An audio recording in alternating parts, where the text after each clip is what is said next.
دقیقه.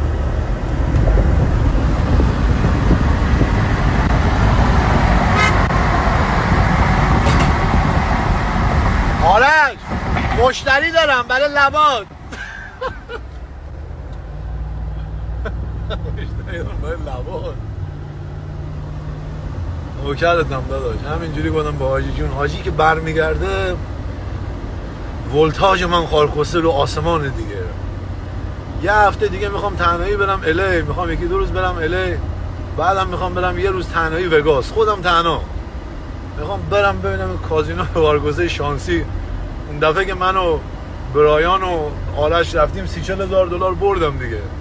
برم ببینم این دفعه خارکسته ببینم میزنه یا نه. الان شارژم دیگه، برم فکر کنم بزنم هوا بدم دیگه. سالم هم هستم که میدونی که کسی جلودار من نیست که. ای امان، ای زمان، پسر قدیر آمد. ای